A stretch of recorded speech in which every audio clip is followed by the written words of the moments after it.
नमस्कार, DD news पर आप देखना शुरू कर चुके हैं हमारा खास प्रोग्राम। इस वक्त मैं हूं लाल चंद्र सिंह। अगले एक घंटे में हम देखेंगे कुछ ऐसी बड़ी खबरें जिन पर चर्चा है जरूरी, और ये चर्चा हम करने वाले हैं अपने संवाददाताओं के साथ और साथ ही खास मेहमानों के साथ भी। और आज हम खास तौर पर बात करने वाले हैं प्रधानमंत्री नरेंद्र मोदी की जो हिमाचल प्रदेश में चुनावी रैलियां हुई हैं, क्या कुछ खास पीएम ने कहा और हिमाचल का प्रचार कैसा चल रहा है। साथ ही बात करने वाले हैं कि गुजरात के लिए क्या भारतीय जनता पार्टी आज उम्मीदवारों के नाम का ऐलान कर देगी, ये भी क्योंकि केंद्रीय चुनाव समिति की आज बैठक है। और साथ ही आज की जो हमारी खास चर्चा होने वाली है वो ये कि एक तरफ केंद्रीय एजेंसियां मशक्कत करके टैक्स चोरी, काला धन उस पर प्रहार कर रही हैं, लेकिन दूसरी तरफ राजनीति होती है और कहा जाता है केंद्रीय एजेंसियों को निशाना बनाया जाता है कई पार्टियों के द्वारा। इस पर आज खास चर्चा होगी। बात होगी कि पाकिस्तान में इमरान खान क्या हमले के बाद बदले बदले से नजर आ रहे हैं, क्या इमरान घबरा गए हैं, इस पर करेंगे चर्चा। लेकिन सबसे पहले इस वक्त की हेडलाइंस।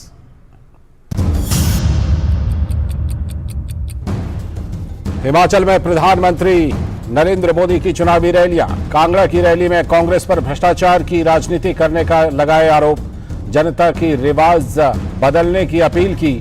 भाजपा की सरकार को बताया विकास का इंजन। हमीरपुर में भी की चुनावी रैली। 50वें मुख्य न्यायाधीश बने डीवाई चंद्रचूड़, लोगों की सेवा को बताया अपनी प्राथमिकता। 2 साल का होगा उनका कार्यकाल। 2016 में बने थे उच्चतम न्यायालय के जज, इलाहाबाद उच्च न्यायालय के मुख्य न्यायाधीश के रूप में दे चुके हैं सेवाएं। बीती रात दिल्ली, एनसीआर सहित उत्तर भारत के कई राज्यों में भूकंप के झटके। नेपाल में था भूकंप का केंद्र। दोती जिले में अब तक 6 लोगों के मारे जाने की खबर। नेपाल सेना व्यापक स्तर पर चला रही है बचाव अभियान। भाजपा केंद्रीय चुनाव समिति की आज बैठक, प्रधानमंत्री भी करेंगे शिरकत। गुजरात में उम्मीदवारों के नाम पर लग सकती है मुहर। और खेल की खबरों में T20 क्रिकेट विश्व कप का पहला सेमीफाइनल न्यूजीलैंड पाकिस्तान के बीच में सिडनी में खेला जा रहा है यह मुकाबला।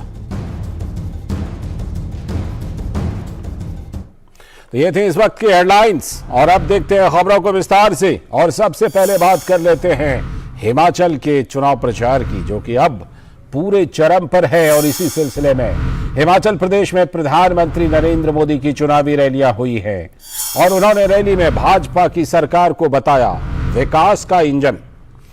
कांगड़ा में सबसे पहले रैली की, जहां पर उन्होंने कांग्रेस पर भ्रष्टाचार की राजनीति करने के आरोप लगाए और जनता से जो रिवाज है उसको बदलने की अपील की। और वो रिवाज क्या है? यही कि राज्य में 5 साल बाद सरकार बदलने वाला जो रिवाज है, उन्होंने कहा पीएम ने कि उसकी आड़ में कांग्रेस ने काला धन और भ्रष्टाचार को बढ़ावा दिया। डबल इंजन सरकार ने बेटियों के लिए अनेक काम किए। हिमाचल में रिवाज बदलने की जिम्मेदारी अब माताओं बहनों ने संभाल ली है, पीएम ने कहा। हिमाचल के पास विकास के 2 इंजन। केंद्र ने उज्ज्वला योजना चलाई, हिमाचल में गृहिणी योजना से हजारों परिवारों को जोड़ा गया। तो पीएम ने खासतौर पर इसका जिक्र किया। और हिमाचल में 10,000 करोड़ रुपए के नेशनल हाईवे प्रोजेक्ट। हिमाचल देश के 3-4 उन राज्यों में शामिल जहां उद्योग लग रहे हैं, पीएम ने कहा। और कांगड़ा के बाद प्रधानमंत्री नरेंद्र मोदी ने हमीरपुर में भी जनसभाएं की और वहां पर भी उन्होंने लोगों को संबोधित किया। इस बीच कांग्रेस के नए अध्यक्ष मल्लिकार्जुन खड़गे और प्रियंका गांधी वाड्रा की भी आज कई जनसभाएं हिमाचल प्रदेश में हैं। और जैसा कि हम जानते हैं कि हिमाचल प्रदेश की 68 विधानसभा सीटों के लिए चुनाव प्रचार अंतिम चरण में है और 10 नवंबर को यह प्रचार खत्म हो जाएगा। तो प्रधानमंत्री नरेंद्र मोदी चुनाव प्रचार के लिए हिमाचल में हैं और इसी सिलसिले में सुजानपुर में पीएम का पूर्व सैनिकों ने यह खास स्वागत किया है, जिसकी तस्वीरें आप अपने टेलीविजन स्क्रीन पर इस वक्त देख रहे हैं कि प्रधानमंत्री का पूर्व सैनिकों ने किस तरह से गर्मजोशी के साथ जोरदार स्वागत किया है। सुजानपुर मोदी जी का स्वागत है, मोदी जी का स्वागत है,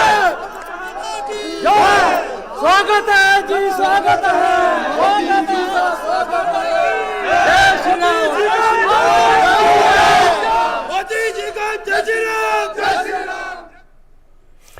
तो ये पूर्व सैनिकों के द्वारा गर्मजोशी के साथ स्वागत। जैसा कि हम जानते हैं कि चाहे वन रैंक वन पेंशन की बात हो या तमाम तरह की जो योजनाएं हैं, उसको लेकर प्रधानमंत्री नरेंद्र मोदी ने सैनिकों, पूर्व सैनिकों को लेकर काफ़ी कुछ काम किया है और शायद इसीलिए गर्मजोशी भरा ये स्वागत। और जब प्रधानमंत्री हिमाचल प्रदेश में रैली कर रहे थे तो उन्होंने क्या कुछ कहा है पक्के मकान के बारे में, सरकारी योजनाओं के बारे में, सुनते हैं। 2014 से लेकर 2017 दिल्ली में आपने मुझे बिठाया और यहां पर कांग्रेस की सरकार थी। हमारा निर्णय था कि हमें लोगों को पक्के घर देना है, जिसके पास पक्के घर नहीं उनको पक्के घर देना है। 2014 से 17 3 साल कांग्रेस की सरकार ने कितने घर बनाए हिमाचल में? पूरे हिमाचल में पैसे भारत सरकार दे रही है, पैसे मोदी सरकार भेज रही है। हिमाचल में सिर्फ 15 घर बनाए, 15। शर्म आए ऐसा काम है कि नहीं भाई? एक कांग्रेस वालों का रिकॉर्ड देखो। और बाद में आपने जयराम जी की सरकार बनाई और जयराम जी की सरकार बनाई, दिल्ली से मैं भी लगा रहा, हम दोनों मिल गए तो 10,000 गरीबों के लिए घर स्वीकृत हुए, 8,000 घर बन गए, 8,000 घर बन गए। अब मुझे बताइए, ये 15 घर बनाने वाले आपको चाहिए कि 8,000 घर बनाने वाले चाहिए?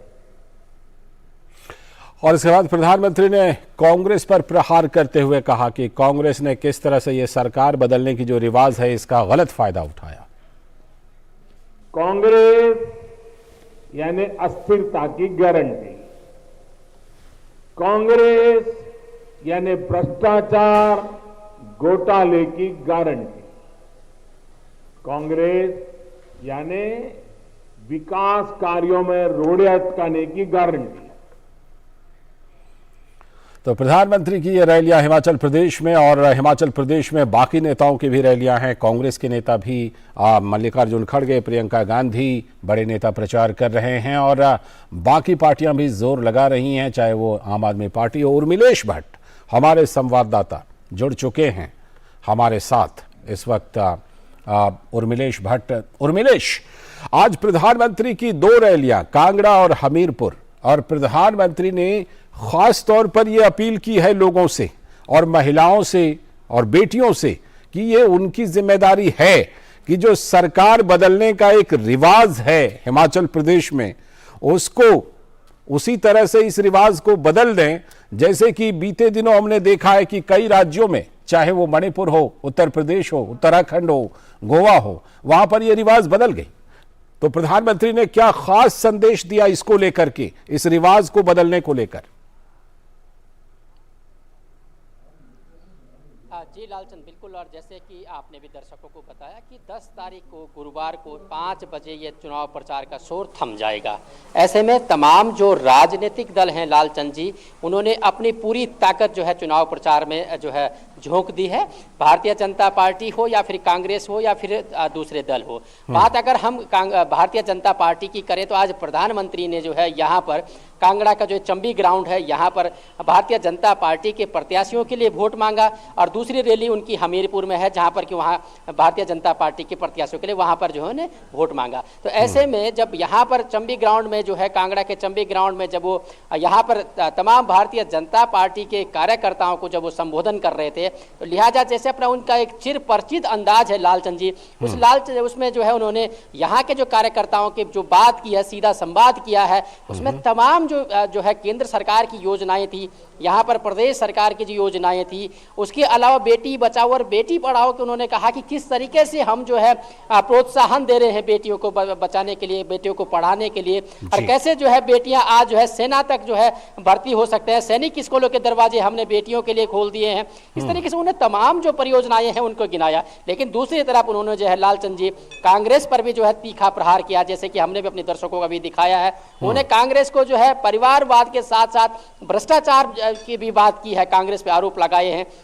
उन्होंने कहा है कि ये परिवारवाद की पार्टी है और जहां जब इसकी सरकार आती है तो सिर्फ अपने लोगों का ध्यान रखती है, और जब हमारी सरकार आती है तो हम आम आदमी का जो है ध्यान रखते हैं, जिसका उदाहरण उन्होंने पक्के मकानों से दिया है। उसके अलावा जो है तमाम जो यहाँ पर विकास कार्य है उन विकास कार्यों से उन्होंने लालचंद जी जो है इसका उदाहरण दिया है। अब यहाँ पर जितने भी कार्यकर्ता, एक बात जरूर है कि भारतीय जनता पार्टी के जितने भी कार्यकर्ता प्रधानमंत्री की इस रैली में आए थे, इस जनसभा में आए थे, उन्हें प्रधानमंत्री का जो उद्बोधन यहाँ पे सुना है, जो यहाँ पे संबोधन प्रधानमंत्री ने उन्होंने किया, उनको किया है। लिहाजा कहीं ना कहीं जो ये चुनाव प्रचार की जो धार है इसको और पैना किया है प्रधानमंत्री ने, और कार्यकर्ताओं पे यहाँ पे जोश और उत्साह भरने का काम किया है। लालचंद जी, अब उर्मिलेश, जैसे हम कांग्रेस की भी बात कर रहे हैं, पहले काफी आलोचना हुई कि राहुल गांधी अभी तक नहीं आए, प्रियंका गांधी वाड्रा के ऊपर छोड़ दिया है।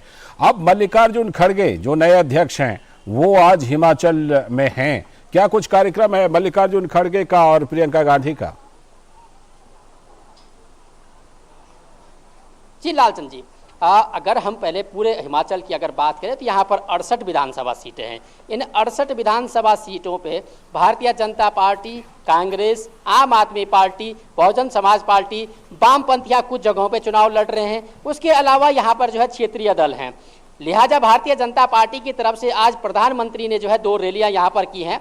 वहीं अगर कांग्रेस की बात की जाए तो कांग्रेस के जो नवनियुक्त जो अध्यक्ष है मल्लिकार्जुन खड़गे, वो जो है मंगलवार को यहाँ पर पहुंचे थे। उन्होंने मंगलवार को तमाम शिमला में जो है जो कांग्रेस के जो कार्यकर्ता थे उनसे मुलाकात की। आज उनकी जो है हमीरपुर और तमाम जो इलाके हैं, दूसरे इलाके, वहां पर जनसभा है और जनसंपर्क अभियान का प्रस्तावित कार्यक्रम है।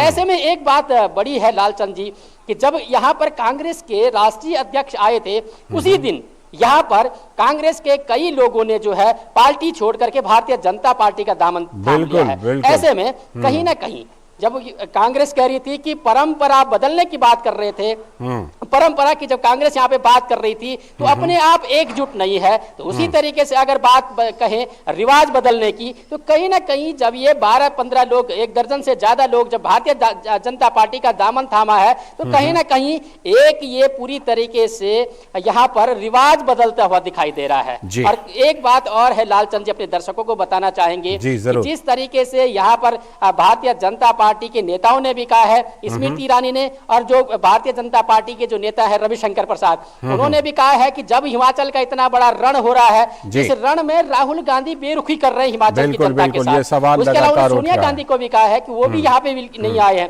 अकेला जो है प्रियंका गांधी को जो है चुनाव मैदान में छोड़ दिया है। इस तरीके से कहीं ना कहीं ये कह सकते हैं कि भारतीय जनता पार्टी जहां एक तरफ मानसिक रूप से दबाव बना रही है कांग्रेस पर, अपने विपक्षियों पे, वहीं कहीं ना कहीं मनोवैज्ञानिक तरीके से चुनाव प्रचार में बढ़त करती हुई भी दिखाई दे रही है। लालचंद जी, ठीक है, चलिए बहुत बहुत शुक्रिया और मिलेश आपका जुड़ने के लिए और हिमाचल से हमें ताज़ा जानकारी देने के लिए, वहां का चुनावी हाल बताने के लिए। तो हमारे संवाददाता उर्मिलेश भट्ट हमारे साथ जुड़े हुए थे। और जैसा कि हमने आपको बताया कि प्रधानमंत्री नरेंद्र मोदी आज हिमाचल प्रदेश में चुनाव प्रचार के लिए पहुंचे और खास तौर पर सुजानपुर में प्रधानमंत्री का जो पूर्व सैनिकों ने जिस तरह से ये खास स्वागत किया, उसके साथ में जोरदार नारे भी लगाए।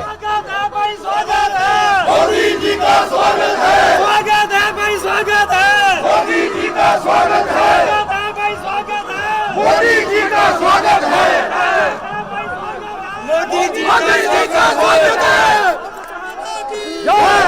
स्वागत है जी, स्वागत है मोदी जी का स्वागत है, मोदी जी का जय श्री राम, जय श्री राम, जय श्री राम,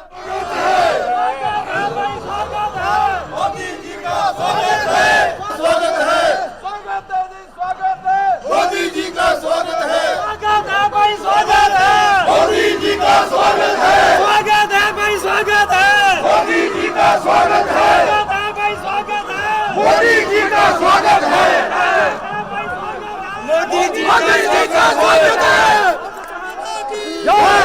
स्वागत है जी, स्वागत है मोदी जी का स्वागत है, मोदी जी का जय श्री राम, जय श्री राम, जय श्री राम, मोदी जी का स्वागत है, स्वागत है, स्वागत है जी, स्वागत है मोदी जी का स्वागत है, स्वागत है भाई, स्वागत है मोदी जी का स्वागत है, स्वागत है भाई, स्वागत है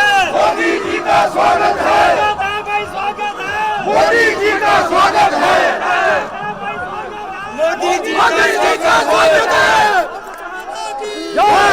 स्वागत है जी, स्वागत है, मोदी जी का स्वागत है। मोदी जी का जय श्री राम।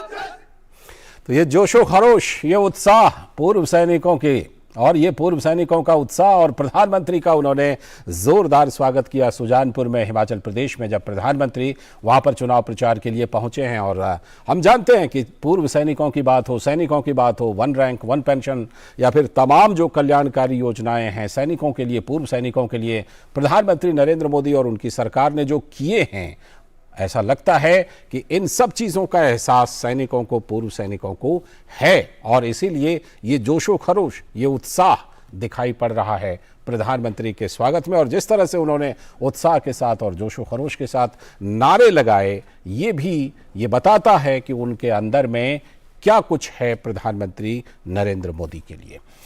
तो ये तो बात हो गई हिमाचल प्रदेश के विधानसभा चुनाव की और उसके प्रचार की। अब बात कर लेते हैं गुजरात विधानसभा चुनाव की, जहां पर भारतीय जनता पार्टी अपने उम्मीदवारों के नामों को अंतिम रूप देने की कोशिश कर रही है।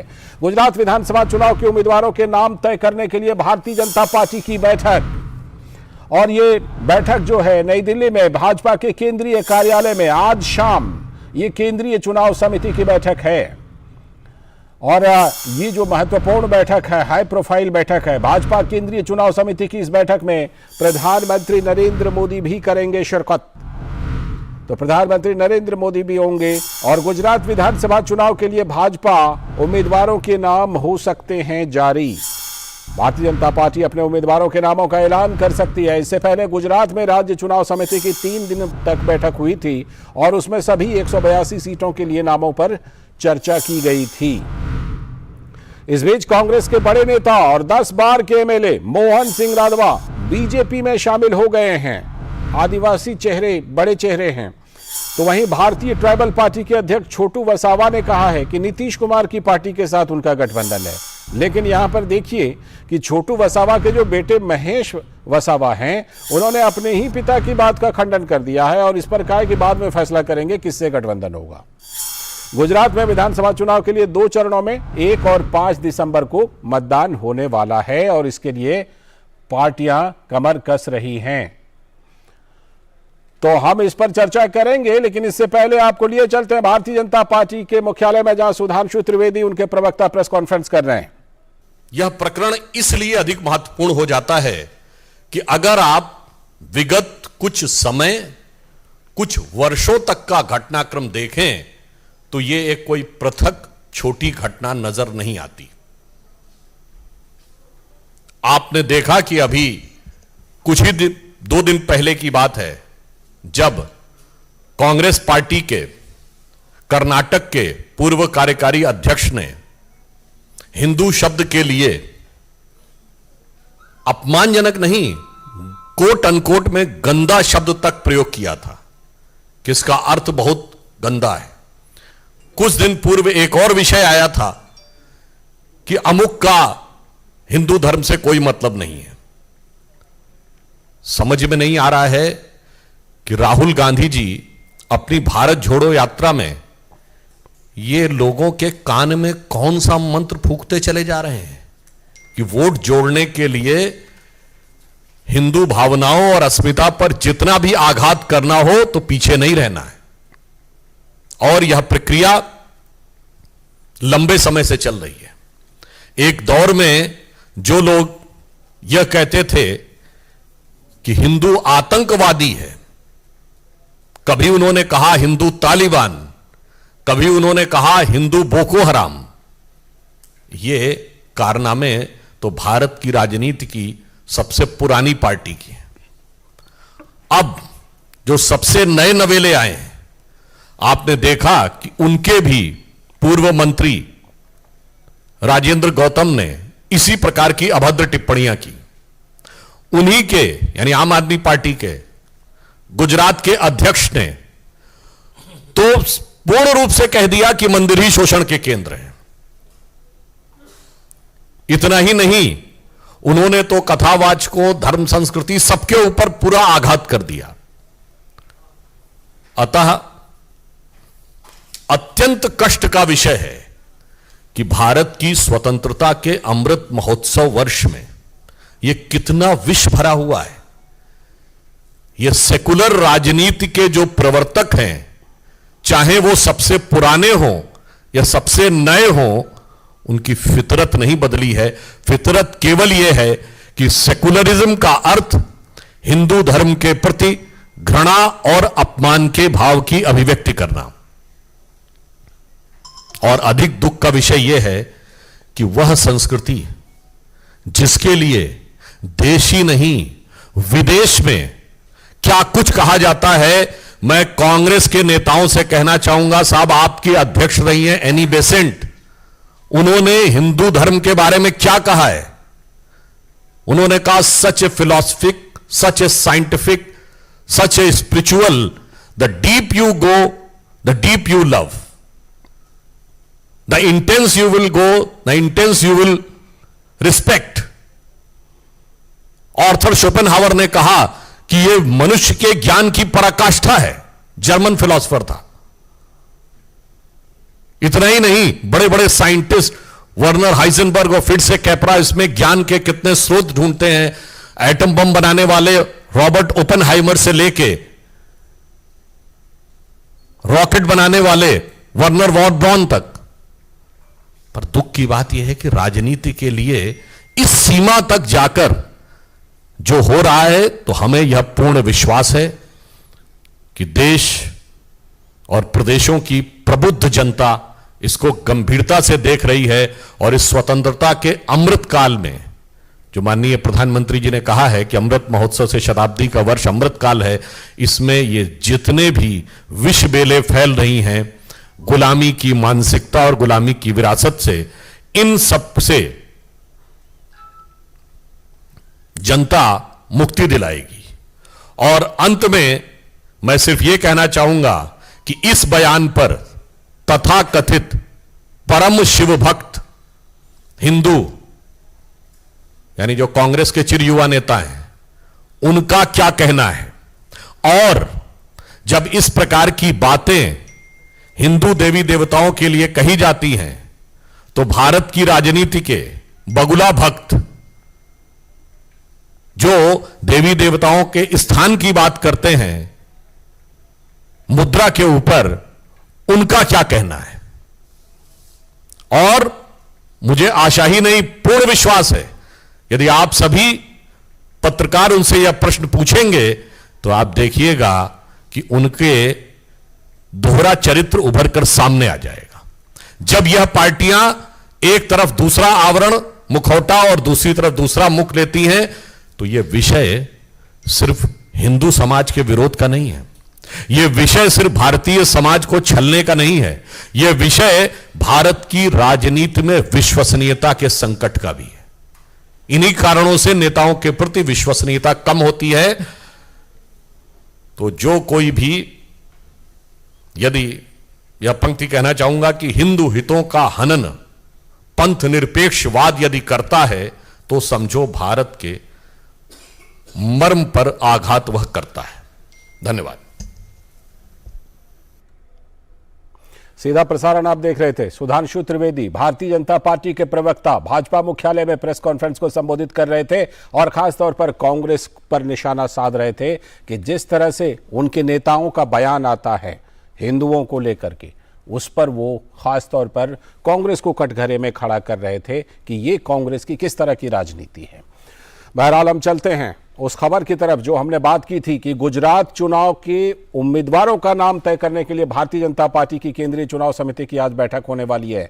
इस पर नजर रख रहे हैं शैलेंद्र मिश्र, हमारे संवाददाता जुड़ रहे हैं, हमारे साथ जुड़ चुके हैं। शैलेंद्र, अब भारतीय जनता पार्टी ने गुजरात में भी बैठक की थी और वहां पर सभी 182 सीटों के नामों पर मंथन किया था, तो क्या आज ये उम्मीद की जाए कि आज जब दिल्ली में बैठक हो रही है केंद्रीय चुनाव समिति की, तो लगभग सभी या ज्यादातर नाम सामने आ सकते हैं आज? शैलेंद्र, देखिए लालचंद, संकेत यही है कि आज तय कर लिया जाएगा, अंतिम मुहर लग जाएगी तकरीबन सभी विधानसभा सीटों पर। और अगर कोई सीट बचती है तो कल भी बैठक हो सकती है, इससे इनकार नहीं किया जा सकता। लेकिन पहली सूची कल तक आ जाएगी ये निश्चित है, चूंकि बहुत समय नहीं है, पहला चरण का जो नामांकन की जो आखिरी तारीख है वो इसी हफ्ते आप कह सकते हैं। तो ऐसे में पहले और दूसरे चरण के लिए जो सूची है वो हम ये मान सकते हैं कि आज जो बैठक होगी देर रात तक, उसके बाद कल पहली सूची कम से कम बीजेपी जारी करेगी। कोशिश यही है कि ज्यादा से ज्यादा उम्मीदवारों के नाम का ऐलान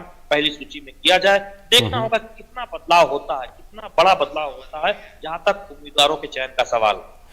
शैलेंद्र, चर्चा यह भी है कि प्रधानमंत्री नरेंद्र मोदी भी इस केंद्रीय चुनाव समिति की बैठक में शामिल होने वाले हैं, और कौन कौन से बड़े नेता इसमें शामिल हो सकते हैं इस महत्वपूर्ण बैठक में शैलेंद्र?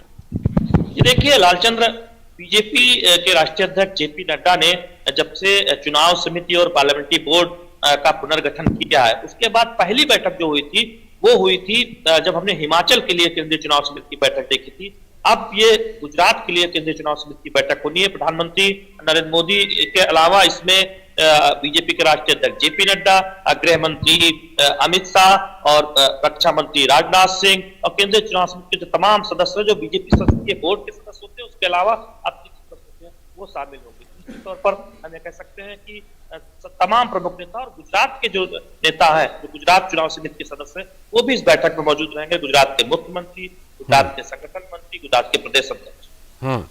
शैलेंद्र, आपकी आवाज को थोड़ी सी हमें कट कट कर आ रही है, तो थोड़ी सी माइक को अपने पास कीजिए, आप अपने मुंह के पास। और एक सवाल और आपसे लेना चाहते हैं, ये कि हमने देखा है कि भारतीय जनता पार्टी कई बार, चाहे वो नगर निगम के चुनाव हो या फिर राज्य विधानसभा के चुनाव हो या फिर लोकसभा के चुनाव हो, काफी संख्या में अपने पहले के जो उनके प्रतिनिधि होते हैं, यहां पर विधायक जो हैं, उनकी संख्या, काफी संख्या में वो उनको टिकट नहीं दे करके नए चेहरे सामने लाते हैं। क्या ऐसी भी कोई चर्चा गुजरात विधानसभा चुनाव के लिए भी है क्या? बिल्कुल, इसके संकेत हैं कि कई नए चेहरों को मौका मिलेगा, कई निवर्तमान विधायकों को टिकट नहीं मिलेगा, कुछ मंत्रियों को भी जो गुजरात में बीजेपी की सरकार समय समय पर उसमें शामिल रहे हैं, तो ऐसे में कई मंत्रियों का भी टिकट कट सकता है। चूंकि कई नए उम्मीदवारों के साथ बीजेपी मैदान में जाएगी, ये बिल्कुल तय है। और हम जानते हैं कि कई नेता शामिल भी हैं दूसरे दलों से, उनको भी उम्मीदवार बनाया जा सकता है। चर्चा है हार्दिक पटेल, अल्पेश ठाकुर और रविंद्र जडेजा जो क्रिकेटर है, उनकी पत्नी, इन सबका भी नाम चर्चा में है। तो ऐसे में उम्मीद यही है कि बड़ी संख्या में नए उम्मीदवारों को चुनाव मैदान में उतारा जा सकता है, युवा उम्मीदवारों को चुनाव मैदान में उतारा जा सकता है। चलिए, बहुत बहुत शुक्रिया शैलेंद्र, आप इस बैठक पर नजर रखिए और हम आपसे अपडेट लेंगे कि क्या भारतीय जनता पार्टी आज गुजरात के लिए ज्यादातर नामों का ऐलान कर देती है क्या। बहुत बहुत शुक्रिया। तो हमारे संवाददाता शैलेंद्र मिश्रा हमारे साथ जुड़े हुए थे और जानकारी दे रहे थे कि आज भारतीय जनता पार्टी की महत्वपूर्ण बैठक होने वाली है, और जब उस बैठक से जो कुछ निकल कर आएगा तो हम आपको उसकी जानकारी जरूर देंगे। लेकिन अभी इस वक्त में अब बारी आ गई है आज की खास चर्चा की, और आज की जो हम खास चर्चा करने वाले हैं वो ये कि केंद्रीय एजेंसियां बहुत अच्छा काम कर रही हैं, लेकिन उस पर राजनीति हो रही है। ब्लैक मनी और मनी लॉन्ड्रिंग के खिलाफ केंद्रीय जांच एजेंसियां सख्त हैं। देश में जीडीपी ग्रोथ और अर्थव्यवस्था पर छिड़ी बहस के बीच इनकम टैक्स डिपार्टमेंट ने काले धन और अघोषित संपत्तियों पर प्रहार किया है। देश का प्रमुख मीट निर्यातक एचएमए ग्रुप 40 देशों को मीट के 99 तरह के उत्पादों का निर्यात करता है, लेकिन कागजों पर इस ग्रुप का टर्नओवर अरबों रुपए में तो है, लेकिन ये मुनाफा बेहद कम दिखाता है, यानी कि टैक्स चोरी का मामला है। 5 दिनों के छापे के बाद उधर बीएसपी के पूर्व विधायक और कारोबारी से 100 करोड़ रुपए के अघोषित संपत्ति का खुलासा हो चुका है। और साथ ही आज सुबह से झारखंड और छत्तीसगढ़ के कोयला कारोबारी और माइनिंग से जुड़े कारोबारियों पर छापे पड़े हैं। आयकर विभाग ने पिछले दिनों जयपुर में सर्राफा फर्म और 2 रियल एस्टेट डेवलपर्स के 31 ठिकानों पर छापे मारे, और इस छापे में छापे मारकर और सर्वे अभियान चलाकर 1400 करोड़ रुपए से भी ज्यादा की अघोषित कमाई को पकड़ा। एक बड़े अभियान में पिछले महीने झारखंड में कोयला व्यापार, परिवहन, लौह खनन आदि से जुड़े कुछ व्यापारिक समूहों के यहां भी छापेमारी की गई, और इस छापेमारी में 100 करोड़ रुपए से भी अधिक के बेहिसाब लेन देन और निवेश का पता चला। नागपुर शहर के 3 बड़े उद्योग समूहों के 12 ठिकानों पर आयकर विभाग ने छापा डालकर कार्रवाई की। करोड़ों की टैक्स चोरी का खुलासा हुआ इसमें। महाराष्ट्र कि जालना और औरंगाबाद में भी आयकर विभाग ने छापेमारी की। ये जो हाल में छापेमारी की गई है, हम उसकी जानकारी दे रहे हैं आपको। ये छापेमारी औरंगाबाद में एक बिल्डर और जालना में एक स्टील उत्पादन करने वाली कंपनी के मालिक के यहां की गई और इस छापेमारी में आयकर विभाग ने 58 करोड़ रुपए कैश और 32 किलो सोना बरामद किया। तो किस तरह से खुलासे हो रहे हैं। देश में अलग अलग जगहों पर छापे मारकर इनकम टैक्स डिपार्टमेंट ने करोड़ों रुपए कैश बरामद किए, हजारों करोड़ रुपए की अघोषित संपत्ति का पता लगाया। लेकिन केंद्रीय एजेंसियों के छापों को लेकर अक्सर राजनीतिक बदले का आरोप लगा दिया जाता है। ये एक गंभीर बात है। हजारों करोड़ रुपए की नकदी मिलने के बावजूद टीएमसी पश्चिम बंगाल में इसको लोकतंत्र के खिलाफ हमला बताती रही है। लेकिन सबसे बड़ा सवाल यह है कि कोविड महामारी और रूस यूक्रेन युद्ध के बावजूद भारत ने अपनी आर्थिक स्थिति को अगर संभाल रखा है तो भारत की इस उपलब्धि का श्रेय टैक्स कलेक्शन को भी दिया जा सकता है। तो फिर इसको लेकर सियासत क्यों, ये एक बड़ा सवाल है। जीएसटी कलेक्शन के रिकॉर्ड वृद्धि के कारण देश लाखों करोड़ रुपए सब्सिडी पर खर्च कर रहा है और साथ ही देश में लाखों करोड़ रुपए जो ये हैं, ये सामाजिक कल्याण योजनाओं को जमीन पर उतार रहे हैं। उन्हीं पैसे से ये सब कुछ हो पा रहा है। तो सवाल ये है कि अगर इतना कुछ हो रहा है काले धन को सामने लाने के लिए, बेनामी संपत्तियों के लिए, भ्रष्टाचार पर अंकुश लगाने के लिए, टैक्स चोरी को बचाने के लिए, तो इस पर यह सियासत क्यों। सबसे पहले नीरज सिंह से जोड़ लेते हैं, अपने संवाददाता से जो खबरों पर नजर रखते हैं। नीरज सिंह हमारे साथ जुड़ चुके हैं, हमारे संवाददाता। साथ ही हमारे साथ तीन खास मेहमान, राहुल लाल जो कि राजनीतिक विश्लेषक हैं और कांग्रेस समर्थक भी हैं। साथ में हमारे साथ जुड़ चुके हैं मनोज यादव जो भारतीय जनता पार्टी के प्रवक्ता हैं और इसके साथ ही हमारे साथ पूर्व निदेशक प्रवर्तन निदेशालय के करनैल सिंह जी जुड़ चुके हैं। आप सभी का बहुत बहुत स्वागत। और मैं चर्चा की शुरुआत करूं उससे पहले मैं नीरज सिंह के पास चलता हूं। नीरज, हाल के दिनों में हमने देखा है कि चाहे इनकम टैक्स डिपार्टमेंट हो, प्रवर्तन निदेशालय हो, सीबीआई हो, उन्होंने जो छापे किए हैं वो बड़े ही बिल्कुल जिसे कहते हैं सटीक छापा कहा जा सकता है, क्योंकि छापे पड़ते हैं, अच्छी खासी रकम बरामद होती है। ये बात अलग है कि राजनीति होती है और राजनीति चलती रहती है, लेकिन हम पहले बात कर लेते हैं कि हाल के दिनों में बड़े सटीक छापे पड़े हैं और काफी ज्यादा मात्रा में नकद, सोना, संपत्ति बरामद होते हैं और साथ ही टैक्स चोरी का पता चलता है। तो क्या आपको लगता है कि इन दिनों ये जो सटीक कार्रवाई है, सटीक छापेमारी है, ये थोड़े बढ़ गए हैं नीरज? देखिए, बिल्कुल लालचंद बढ़ गए हैं। अगर आप देखें कि पिछले एक साल के अंदर देश भर के अंदर जिस तरीके से इनकम टैक्स डिपार्टमेंट है या प्रवर्तन निदेशालय या हमारी दूसरी एजेंसियां हैं, जिस तरीके से छापेमारी की कार्रवाई हुई है, प्रॉपर कोऑर्डिनेशन के साथ ये कार्रवाई की है। आप अगर चले जाएं झारखंड, छत्तीसगढ़ में बड़े पैमाने पर न केवल नकदी जब्त हुई है बल्कि सोना चांदी जैसे जो जेवरात हैं वो जब्त हुए हैं। महाराष्ट्र में आप चले जाएं, दिल्ली के अंदर जिस तरह से इनकम टैक्स डिपार्टमेंट ने छापेमारी की कार्रवाई की है और कई सारे जो कारोबारी हैं जिनके ऊपर इनकम टैक्स डिपार्टमेंट ने कार्रवाई की है, उन्होंने माना भी है कि अघोषित जो संपत्ति है उन्होंने अर्जित कर रखी है। जिस तरीके से आपने देखा होगा कि मीट कारोबारी के यहाँ इनकम टैक्स डिपार्टमेंट जाता है और एक लंबी छापेमारी की कार्रवाई होती है और कई हजार करोड़ की जो इनकम और जो राशि है उसके बारे में इनकम टैक्स डिपार्टमेंट को पता लगता है कि किस तरीके से ये लोग टर्नओवर कर रहे थे। टर्नओवर ज़्यादा दिखाते थे, बाद में जो इनकी बैलेंस शीट है उसमें घाटा दिखाते थे और हजारों करोड़ों की जो संपत्तियां हैं वो अर्जित करते थे।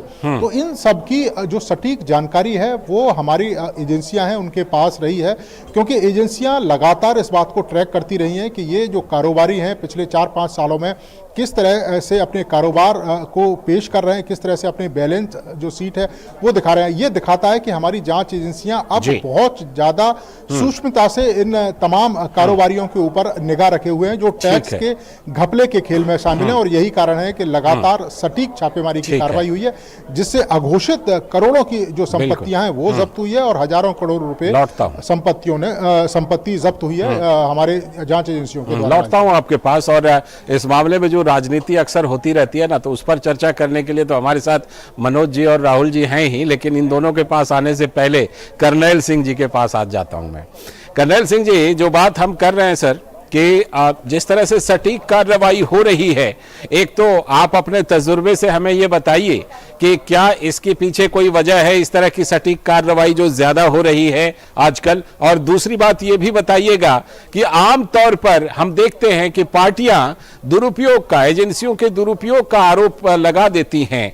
आप क्या महसूस करते हैं पूर्व अधिकारी होने के नाते, करनैल सिंह जी?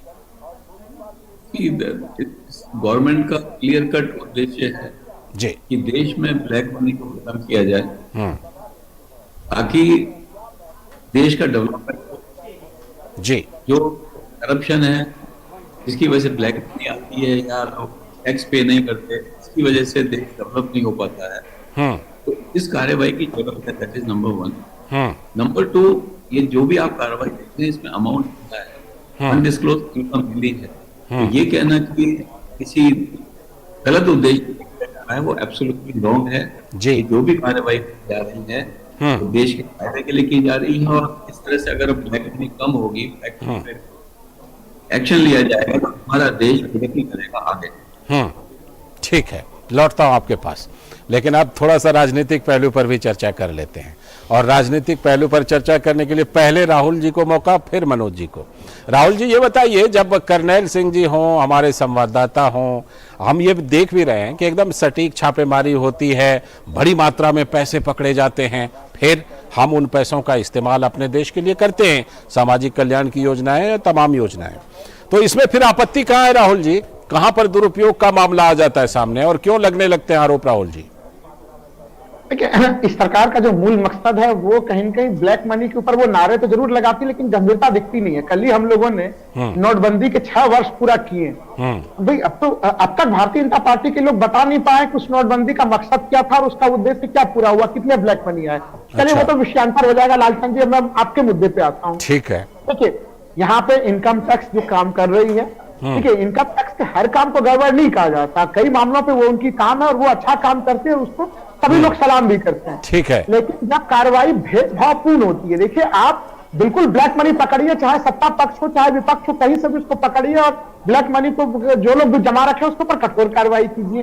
लेकिन जब यह काम काफी चयनात्मक ढंग से करते हैं तो फिर उसके ऊपर सवाल खड़ा होता है। उदाहरण के लिए मैं दे रहा हूं, हेमंता बिस्वा शर्मा जी, जो कि अभी असम के मुख्यमंत्री हैं, अब जब वो कांग्रेस में थे तब भारतीय जनता पार्टी के लोगों ने पूरा पुस्तिका जारी कर दी थी कि वो जल घोटाले में किस तरह से शामिल है, क्या मामला है। मनोज जी जवाब देंगे इस पर। उनको लेके क्यों नहीं कार्रवाई हो रही है? कांग्रेस के तमाम कई सारे लोगों पर, कई लोग जब बीजेपी में शामिल हो जाते हैं फिर उनके ऊपर कोई छापेमारी की कोई समस्या नहीं आती। ठीक है, लौटता हूं आपके पास, और मनोज जी का पहले जवाब ले लेते हैं आपके सवालों पर, फिर लौटते हैं। मनोज जी बताइए, इनका कहना है कि सिर्फ नारे ज्यादा लगाते हैं और जब भी कार्रवाई करते हैं तो विपक्षी लोगों पर कर देते हैं, अपने लोगों को बचा लेते हैं, ये इनका आरोप। देखिए लालचंद जी, चोर मचाए शोर और उल्टा चोर कोतवाल को डांटे।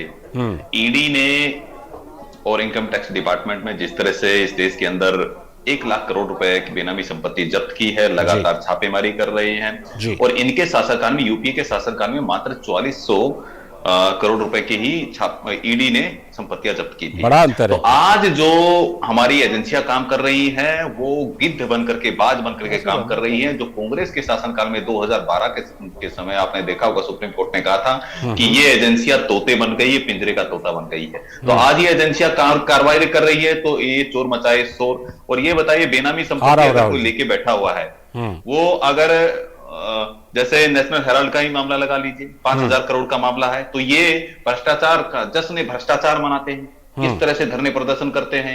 वहीं अगर शराब का घोटाला पकड़ा जाता है तो आम आदमी पार्टी की सरकार किस तरह से जश्न भ्रष्टाचार मनाती है। तो इस देश में चल क्या रहा है, मैं पूछना चाहता हूं, चल क्या रहा है? क्या इस देश को आगे बढ़ाना नहीं है क्या वैसे चिल्लाएंगे, बरगलाते हैं जनता को कि काला धन कहाँ है, काला धन कहाँ है? बेनामी संपत्ति को जब जब्त किया जाता है, काले धन को जब वसूल करती है हमारी एजेंसियां, जब बाज बन करके काम कर रही है और देश हित में काम कर रही है, तो इनको किस चीज की समस्या है? इसका मतलब यह है कि दाल में काला है, इनके कहीं ना कहीं उनके घपले घोटालों से इनका संबंध है, क्योंकि ये दोनों जो पार्टियां हैं, ये ये मुसेरे भाई बहन है और कांग्रेस पार्टी का तो पुराना इतिहास रहा है घपले घोटालों का। यही कारण है कि जब जब इस तरह की कार्रवाइयां होती है तो ये फड़फड़ाने लगते हैं और इस तरह के अनर्गल बयानबाजी करते हैं। लेकिन मेरा इनसे कहना है कि जो केंद्रीय एजेंसियां काम कर रही है वो देश हित में काम कर रही है। जहां तक हेमंत बिस्व शर्मा की बात कही, क्या भारतीय जनता पार्टी ने उनके सारे केस विड्रॉ कर लिए?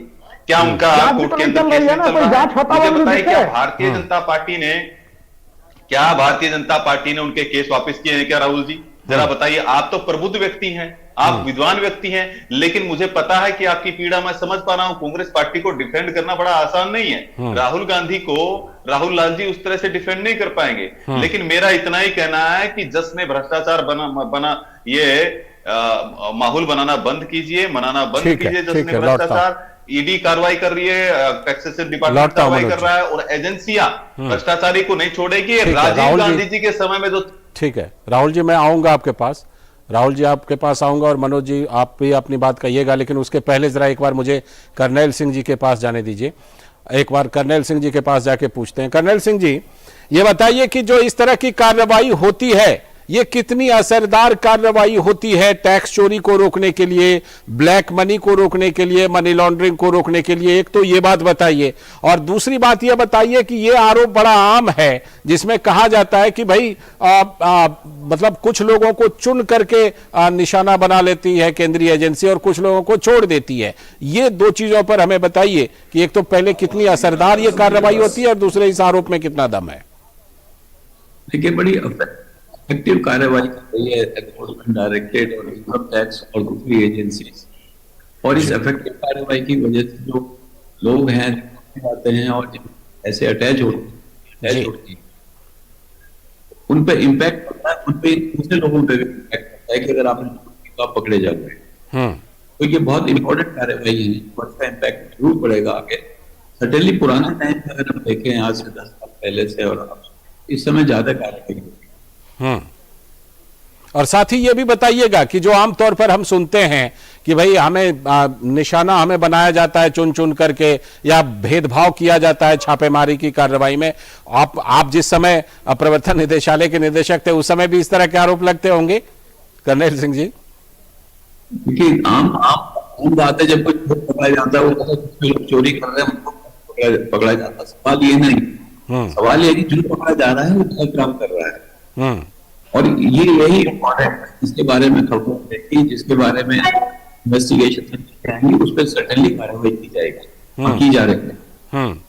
ठीक है, मैं लौटता हूं आपके पास। राहुल जी, आप कुछ कहना चाह रहे थे मनोज जी की सवाल, मनोज जी के जवाब पर आप जवाब देना चाह रहे थे। और ये भी बताइएगा जो कर्नैल सिंह जी भी कह रहे हैं कि एजेंसियां तो अपना काम करती हैं और असरदार तरीके से काम करती हैं, तो कम से कम एजेंसियों को राजनीति में नहीं घसीटना चाहिए। राहुल जी, देखिए, एजेंसियां तो अपना काम करती ही थी, लेकिन अभी इस समय जिस तरह से इन तमाम संवैधानिक व्यवस्थाओं के ऊपर, तमाम संवैधानिक एजेंसियों के ऊपर भारतीय जनता पार्टी की सरकार दबाव बना रही है, तो आज के समय में वो स्थिति नहीं लागू हो पा रही। मैं एक उदाहरण दे रहा हूं, अभी नेशनल हेराल्ड मामले को उठाया मनोज जी ने, बड़ी अच्छी बात है।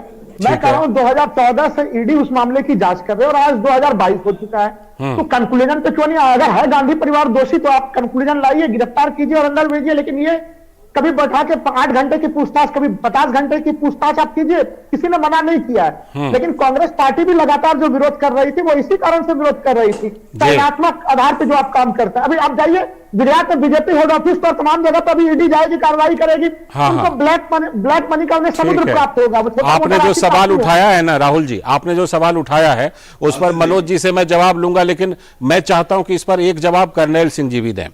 कर्नैल सिंह जी, जो ये सवाल उठा रहे हैं कि सालों तक, लंबे समय तक जांच चलती रहती है, तो क्या इसे हम अपनी जांच प्रक्रिया का एक सामान्य हिस्सा माने, या फिर इसमें यह है कि नहीं इसको और ज्यादा तेज हम कर सकते हैं प्रक्रिया को? जो हमारा प्रोजेक्ट सिस्टम है, जैसे सारे लैपटॉप वगैरह सीज दिए वो सीएफएसएल में जाते हैं, सेंट्रल फॉरेंसिक लैब जी, उनके पास काम ज्यादा होता है। उस वजह से क्या होता है, रिपोर्ट कई बार 1 साल 1 साल 2 साल में भी रिपोर्ट आती है फॉरेंसिक से। ठीक है, तो एनफोर्समेंट डायरेक्टरेट में तो हमने इंटरनल एप्स बनाई हुई है ताकि इन्वेस्टिगेशन फास्टर हो सके, रिपोर्ट जल्दी कर सके। तो ये पॉसिबिलिटी है। इनकम टैक्स भी बड़ी तेजी से काम करता है, ऐसी बात नहीं है, लेकिन कुछ डाटा होता है, बिना बाइट्स में डाटा होता है, उसको एनालाइज करने में टाइम लगता है। ठीक है, और हम ये देखते हैं, देखिए चाहे न्यायिक प्रक्रिया की भी बात करें, हम देखते हैं कितने सालों सालों तक कई मामले चलते रहते हैं, और ये इसलिए क्योंकि हमेशा ये कोशिश रहती है कि कोई भी निर्दोष को किसी तरह की सजा ना मिले। हाँ मनोज जी, आपके पास आ रहा हूं, बिल्कुल आप जवाब दीजिए जो राहुल जी ने सवाल उठाए हैं उस पर, और अपनी भी बात, जो कुछ आप बात कहना चाहते हैं। देखिए लालचंद जी, माननीय नरेंद्र मोदी जी के नेतृत्व में जीरो टॉलरेंस की पॉलिसी है भ्रष्टाचार के ऊपर। और जिस तरह से आपने देखा होगा कि राजीव गांधी के समय में राजीव गांधी बोलते थे कि हाथ का पंजा 85 पैसे खा जाता है, 15 पैसे ही वहां पहुंचते हैं। लेकिन नरेंद्र मोदी जी की सरकार है, यहाँ से 1 रुपया जाता है तो 1 रुपया उसके खाते में जाता है डीबीटी के माध्यम से। यह ट्रांसपेरेंसी। लेकिन मेरा ये कहना है कि जो लोग आरोप लगाने वालों से मैं पूछना चाहता हूं कि अगर ईडी आपको बोलती है कि आप आइए पेश हो जाइए तो उनका दफ्तर के घेराव कर देते हैं। सीबीआई अगर आपको बुलाती है तो दफ्तर का घेराव कर देते हैं। जब माननीय नरेंद्र मोदी जी मुख्यमंत्री थे उस समय 48 घंटे की पूछताछ होती थी। क्या भारतीय जनता पार्टी कभी प्रदर्शन करती थी, जश्न भ्रष्टाचार मनाती थी?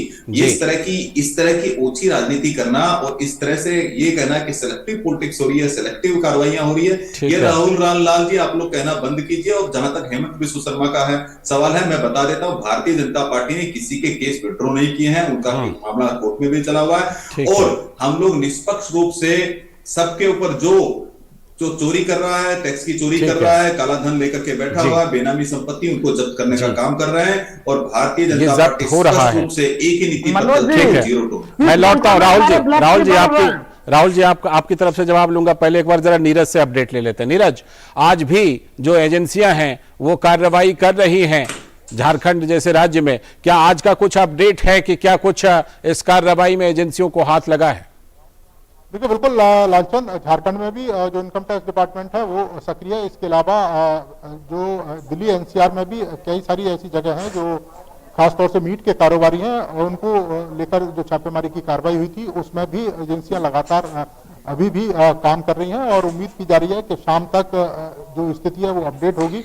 लेकिन हाँ, इतना जरूर है, चाहे प्रवर्तन निदेशालय हो, इनकम टैक्स डिपार्टमेंट हो या हमारी दूसरी एजेंसियां, वो लगातार काम कर रही हैं काले कारोबारियों के खिलाफ, काला धन इकट्ठा करने वालों के खिलाफ, और जो लाखों करोड़ों की अघोषित जो संपत्ति जिन्होंने अर्जित कर रखी है उनके खिलाफ जो कार्रवाई है वो लगातार जारी है। आपने देखा भी होगा कि देश भर में भी लगातार रेड होती हैं, कई सारी जगह 80 जगह पर हमारी जो एजेंसियां हैं वो लगातार रेड करती हैं। कुल मिलाकर ये है कि काले कारोबारियों और खासतौर से जो जिन्होंने अकूत संपत्ति अर्जित कर रखी है उनके खिलाफ कार्रवाई लगातार जारी है और आने वाले समय में भी ये कार्रवाई लगातार जारी है। ठीक है राहुल जी, नोटों का पहाड़ मिलता है, सोना जो है उसका खजाना मिलता है, पता नहीं कितनी बेनामी संपत्तियां मिलती हैं। अगर वो एजेंसियां उसको बरामद कर लेती हैं और उसका इस्तेमाल देश के विकास के लिए, लोगों के विकास के लिए, सामाजिक कल्याण योजनाओं के लिए हो रहा है, तो इसमें आपत्ति कहां पर है? किस बात पर आपत्ति है राहुल जी? लालचंद जी, इसके ऊपर आपत्ति नहीं है, मैंने कहा कि तो स्वागत योग्य कदम है, लेकिन देश के सामाजिक योजनाओं के लिए और ज्यादा धनराशि उपलब्ध हो तो उसके लिए अगर सत्ता पक्ष की तरफ भी अगर एजेंसियां जाएं तो ये राशि और बढ़ जाएगी, ये मैं कहना चाह रहा हूं। अच्छा, आपका ये सवाल है, ठीक है, बस एक सेकंड में पूरा कर दे रहा हूं। अभी मनोज जी कह रहे थे कि चयनात्मक नहीं है एजेंसियां, मैं कह रहा हूं 2004 से 14 तक का आप देखिए, जो आपको आंकड़े मिलेंगे, कम से कम जो इनकम टैक्स के आंकड़े को मैंने देखा है कि 50% छापेमारी सत्ता पक्ष के ऊपर, 50% विपक्ष के ऊपर। अच्छा। और 14 से लेके जो 22 तक के 8 साल में जो आंकड़े दिख रहे हैं उसमें 90% छापामारी विपक्ष के ऊपर और 10% की छापामारी भूल चूक से कभी कभी अपने ही पार्टी के असंतुष्ट नेताओं की तरफ। ठीक है आंकड़े। तो इस पर मनोज जी जवाब देंगे। इस पर मनोज जी जवाब देंगे। देखिए, इसको कहते हैं चट भी मेरी और पट भी मेरी। हाँ, मतलब अगर हम लोग, हमारे लोगों के ऊपर कार्रवाई होती है तो बोल रहे हैं कि वो लोग आपके मतलब असंतुष्ट लोग हैं। गजब है, जो हम और हमारे सरकार को नहीं मानते, ज्ञान को नतमस्तक हूं मैं। अगर हमारे यहाँ कार्रवाई हो रही है तो असंतुष्ट लोगों के ऊपर कार्रवाई हो रही है, और आपके यहाँ हो रही है तो सिलेक्टिव कार्रवाई। लालचंद जी बताइए, ये इधर है कि इधर है? मैं तो मनोज जी आंकड़े रख रहा हूँ। लेकिन एक बात से वो भी सहमति जता रहे हैं कि इस तरह के काले धन की बरामदगी हो और उसका देश के विकास के लिए इस्तेमाल हो, इससे वो सहमत है। निश्चित रूप से जो भी बेनामी संपत्तियां हैं, जो भी इस तरह के काला धन लगा हुआ है या इस तरह की चीजें हैं, हमारी केंद्रीय एजेंसियां निश्चित रूप से वो कार्रवाई करेंगी, प्रतिबद्ध है, संकल्पबद्ध है, जीरो ठीक है, चलिए इसी नोट पर और किसी को नहीं बख्शा जाएगा, ताकि ज्यादा से ज्यादा ये पैसा, काला धन का पैसा किसी को नहीं बख्शा जाएगा, किसी को नहीं बख्शा जाएगा, और ये इसी का पालन होना चाहिए कि किसी को बख्शा नहीं जाना चाहिए। इसी नोट पर चर्चा को समाप्त करते हैं और आप सभी का, कर्नल सिंह जी जुड़ने के लिए बहुत बहुत शुक्रिया, मनोज जी जुड़ने के लिए, और राहुल जी और साथ में नीरज अपडेट देने के लिए बहुत बहुत शुक्रिया आप सभी का। तो ये चर्चा बहुत ही खास थी, और ये चर्चा खास इस मायने में थी कि हम देख रहे हैं कि लगातार इन दिनों काले धन पर ज्यादा प्रहार हो रहा है, टैक्स चोरी पर ज्यादा प्रहार हो रहा है, और उससे जो धन इकट्ठा हो रहा है उससे हमारे विकास कार्यों में लग रहे हैं। और ये भी एक वजह है कि ये जो अर्जित इस तरह की संपत्तियां हैं, टैक्स चोरी को बचाने का जो सिलसिला है, काले धन को जो पकड़ने का सिलसिला है, उस मायने में भी भारत ने अच्छा कर दिखाया है। इसीलिए दुनिया में तमाम आर्थिक उथल पुथल है, लेकिन भारतीय अर्थव्यवस्था अच्छा प्रदर्शन कर रही है और उसकी तारीफ हर जगह पर हो रही है। लेकिन क्या हो रहा है पड़ोसी देश पाकिस्तान में? पाकिस्तान चलते हैं और पाकिस्तान में देखते हैं कि वहां पर जो कुछ चल रहा था, इमरान खान का अभियान, उसमें इमरान खान क्या पलटते हुए नजर आ रहे हैं? पाकिस्तान में बदले बदले से लग रहे हैं पूर्व प्रधानमंत्री इमरान खान। ये सवाल हम क्यों पूछ रहे हैं? इसकी वजह है कि इमरान ने दोबारा लॉन्ग मार्च पर जाने से पहले आर्मी के खिलाफ जो उनका अपना रुख था, उसमें अब बड़ा सा बदलाव किया है। हर जलसे जुलूस में नए चीफ को लेकर हुकूमत को घेर रहे थे पहले इमरान खान, ये आपने लगातार ये खबर देखी होगी। लेकिन आज इमरान खान ने साफ कर दिया कि वे हुकूमत के चॉइस को ही मानेंगे, यानी हुकूमत जिसको पसंद कर लेगी आर्मी चीफ के तौर पर उसे मान लेंगे। यानी कि जनरल बाजवा के बाद फौजी जनरल कौन होगा, इसमें इमरान खान हस्तक्षेप नहीं करेंगे। हस्तक्षेप तो पहले भी नहीं कर सकते थे, लेकिन अब जो है मान लेंगे। पाकिस्तान में इसे फौज का इकबाल ही कहा जाएगा कि 3 नवंबर को हुए इमरान पर हमले में किसी भी फौजी अधिकारी के खिलाफ FIR दर्ज नहीं की गई है। मंगलवार के बाद गुरुवार से लॉन्ग मार्च पर दोबारा जाने से पहले इमरान ISI के फैसल नसीर के खिलाफ FIR चाहते थे, लेकिन हो नहीं पाया। बड़ा सवाल है कि इमरान खान को पहले फौज और शरीफ हुकूमत ने सत्ता के रिंग से बाहर कर दिया, और अब ऐसा लग रहा है कि उसके बाद इमरान खान के लॉन्ग मार्च से भी उनकी राजनीतिक हैसियत को शायद छोटा कर दिया गया है। तो इमरान खान पाकिस्तान में ISI की अगर हम बात कर लेते हैं तो उसके तो state with in a state का रुतबा हासिल रहा है हमेशा से, और इमरान खान तो उसके आगे जाकर दावा करते रहे हैं कि इस दौर में फौज ने स्टेट अबव द स्टेट का दर्जा भी ले लिया है। लेकिन अब ऐसा लग रहा है कि इमरान खान खामोश रहना ही उचित मान रहे हैं। किस वजह से ऐसा हो रहा है, ये दिलचस्प है। हाल में हमला हुआ था उन पर। इस बीच आर्थिक संकट में फंसे हुए पाकिस्तान के PM शहबाज शरीफ का चीन से लेकर मिस्र तक का दौरा है और हर जगह जाकर मदद मांग रहे हैं। PM शरीफ दुनिया से पाकिस्तान के बाढ़ पीड़ितों के लिए मदद मांग रहे हैं, लेकिन सियासत हुकूमत पर कब्जे को लेकर है। इन सब के बीच बड़ा सवाल यह भी है कि इस हालत में बाढ़ पीड़ित करोड़ों लोगों का पाकिस्तान में क्या होगा, क्योंकि वो बदहाल हैं पहले से ही। पाकिस्तान में चल रही आर्थिक मंदी से जूझ रही जनता को इस सत्ता संघर्ष में क्या हासिल होने वाला है, क्या मिलेगी, क्या जनता को हासिल होगा, क्या कुछ उन्हें मिल पाएगा। तो पाकिस्तान में जो कुछ हो रहा है और इमरान के बदले रुख पर चर्चा करने के लिए हमारे सलाहकार संपादक विनोद मिश्र जी हमारे साथ जुड़ चुके हैं। विनोद जी, पहला सवाल वही, क्यों बदले बदले हैं इमरान? क्या हमले के बाद घबरा गए हैं? मैं अपनी तरफ से एक कयास लगा रहा हूं कि क्या हमले के बाद डर गए हैं, घबरा गए हैं, जो कि इमरान ने अपने रुख को नरम कर लिया है? विनोद जी। लाल जी, आपने तो अपनी बात में कही दिए। एक तो आपका सलगी है बदले बदले से इमरान, तो ये आपने यहाँ एक कहावत है कि जान पे बन आई तो रास्ता बदल लिए। तो आज जब डॉन का एक रिपोर्टर इमरान खान से यही इंटरव्यू के लिए कह रहा था, तो इंटरव्यू में लगभग इमरान खान ने साफ कर दिया है जी कि अब अगला आर्मी चीफ कौन होगा इससे उनका कोई लेना देना नहीं। अब एक तरह से इमरान खान अपने को सरेंडर करते हुए दिख रहे हैं इस हमले के बाद कि जिस आर्मी चीफ के नए आर्मी चीफ के लिए उन्होंने इतना बड़ा लॉन्ग मार्च का अभियान शुरू किया था, इतने पूरे देश को आप एक तरह से कह सकते हैं कि गृह युद्ध में उन्होंने धकेल दिया था।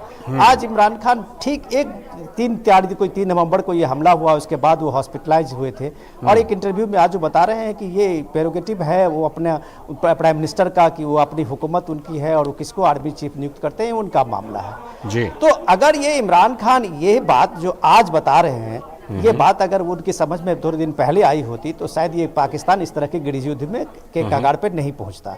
आज भी पाकिस्तान में इमरान खान अपने सारे कार्यकर्ताओं को, सारे अपने कैडर्स को इस बात के लिए बार बार मैसेज कर रहे हैं कि भाई आप इस बात को समझिए कि हम जिस दिन हॉस्पिटल से बाहर होंगे हम अपनी लॉन्ग मार्च को फिर से शुरू करेंगे।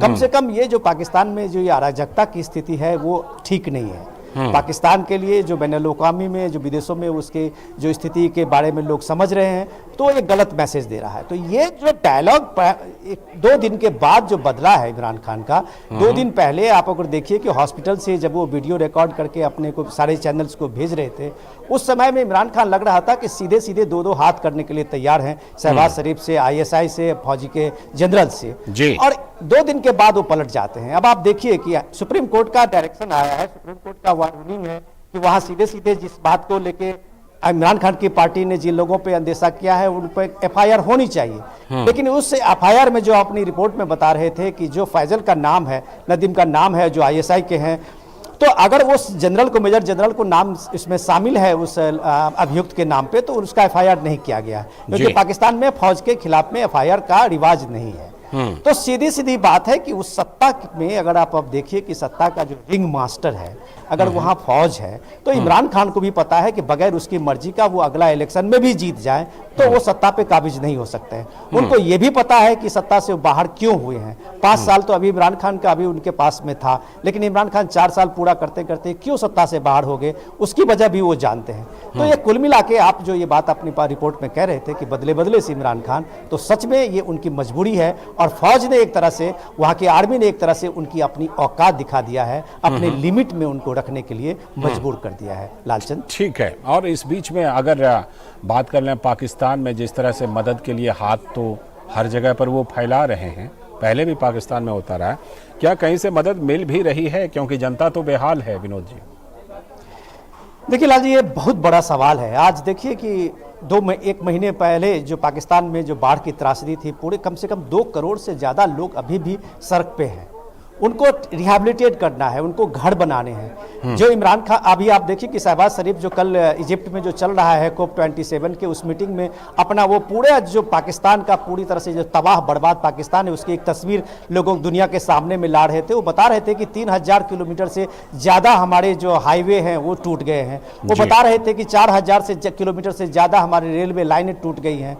तो वो दुनिया से मांग रहे हैं कि हमको आप कर्ज मत दीजिए, कर्ज हम चुकता नहीं कर सकते हैं। वो एक तरह से कहते हैं कि आप मुझे मदद कीजिए।